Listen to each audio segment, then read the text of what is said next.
इब्लीस 7 number किस्त। शुक्र है तुम राजी हो गई, अब देखना मैं कैसे तुम्हारी किस्मत की काया पलटता हूँ। तुम बस किसी तरह से मेरे पास ले आओ, बाकी सब मैं खुद संभाल लूंगा। और हाँ, एक बात याद रखना, तुम्हें अपने हाथों से इसे कत्ल करना होगा। वैसे तो मैं किसी से भी ये काम करा सकता हूँ और चाहूँ तो खुद भी कर सकता हूँ, लेकिन मेरे इस अक़दाम से तुम्हारी इस नहुसत की काट नहीं हो सकेगी, इसलिए जैसा मैं कहता जाऊं तुम्हें वैसा ही करना होगा। नादिर शाह ने बड़ी चालाकी से शबीना को अपनी बतों में फांस कर इस शैतानी मंसूबे पर अमल पैरा होने के लिए तैयार कर लिया था जो इस मूर्ति वाले शैतान ने इसे बताया था। ठीक है पीर साईं, ऐसा ही होगा। अब मुझे इजाजत दीजिए, मैं कोशिश करूंगी कि वो जल्द से जल्द मान जाए। नादिर शाह के साथ एक गिनूना मंसूबा बनाने के बाद इस पर अमल करने के लिए शबीना वहां से रवाना हो गई।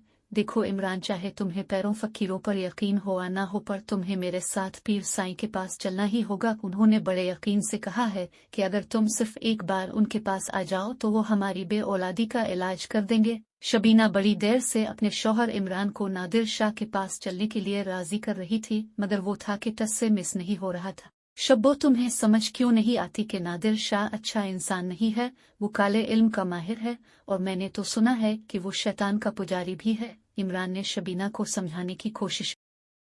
तौबा तौबा, तुम्हारा तो दिमाग खराब हो गया है, पता नहीं क्या उनाब शानाब बिकते रहते हो। भला तुम कभी पीर साईं से मिले भी हो? आज तक इनको देखा भी है? नहीं देखा तो नहीं है, पर सुना बहुत कुछ है। मैंने तुमसे कह दिया कि मैं वहां नहीं जाने वाला, तो बस बात खत्म। और आज के बाद तुम भी कभी वहां नहीं जाओगी, वरना मुझसे बुरा कोई नहीं होगा। पता नहीं किस कमबख्त ने तुम्हें इस पैरी फकीरी के चक्कर में फंसा दिया है। इमरान ने शबीना को आखिरी फैसला सुना दिया था। ठीक है, फिर अगर तुम्हारा यही फैसला है तो मैं भी अब कभी तुमसे दोबारा नहीं कहूंगी। कल तुम काम पर जाओ और फिर वापसी पर मेरे कफन दफन का बंदोबस्त भी करते आना। मैं अब इस जिल्लत भरी जिंदगी से थक चुकी हूँ। अगर कल तुम मेरे साथ न चले तो मैं खुदकशी कर लूंगी। मैं 10 साल से तुम्हारी साथ कसम पुरसी और बे औलादी की जिंदगी गुजार रही हूँ। आज तक कभी तुमसे कुछ नहीं मांगा और अब सिर्फ एक बार मेरी बात मानने का कह रही हूँ तो तुम्हें वो भी मंजूर नहीं। बस ठीक है, तुम रहो अपनी जिंदगी में मगन। बस इतना याद रखना कि अगर तुमने मेरी बात ना मानी तो कल का सूरज मेरी जिंदगी का आखिरी सूरज होगा। शबीना ने आखिरी और कारी ज़र्ब लगा दी थी। अरे शब्बो, खुदा का खौफ करो, कुछ ये आज तुम किस तरह की बातें कर रही हो? अच्छा तुम ज्यादा मत सोचो और आराम से सो जाओ, हम कल चलेंगे वहाँ। बस अब दोबारा कभी इस तरह की बात न करना। शबीना का आखिरी दाव चल गया था। आखिरकार इमरान ने वहाँ जाने की हामी भर ही ली। अगली सुबह शबीना, इमरान और नादिर शाह उसकी हॉल के अकबी पोर्शन में दाखिल हुए। नादिर शाह ने दरवाज़ा अंदर से मुकफ्फल कर दिया। अब लोग ए बैठो, में अभी आया। नादिर शाह इन दोनों को अपनी अकबी ख्वाबगाह में बैठाकर कमरे से बाहर निकल गया तो इमरान और शबीना इस पर तायुश खूबगाह का जायजा लेने लगे। चांदी से बना पलंग जिसे कीमती पत्थरों से मुज़य्यन किया गया था, इस पर बिछी इंतहाई कीमती मखमली चादर, खिड़कियों पर टंगे खूबसूरत पर्दे, नर्म मुलायम दबीज कलीन। ऐसी खूबसूरत और आरामदेह ख्वाबगाह देखकर उन दोनों की आंखें चुंधिया गई थी। पहले हम सब मिलकर खाना खा ले, फिर मैं पढ़ाई करके आप दोनों का उतारा कर देता हूँ।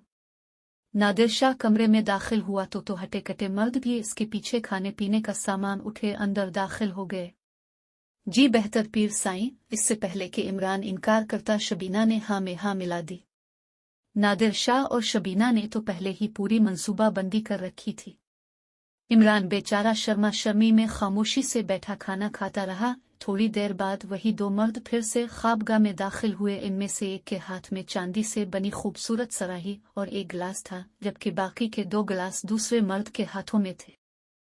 पलंग के करीब ठहरकर सराही वाला शख्स दूसरे शख्स के दोनों गिलास मशरूब से भरने लगा और फिर ये दोनों गिलास शबीना और नादिर शाह के आगे रख दिए गए। फिर सराही वाले शख्स ने आखिरी गिलास भरा में मशरूब भरना शुरू किया।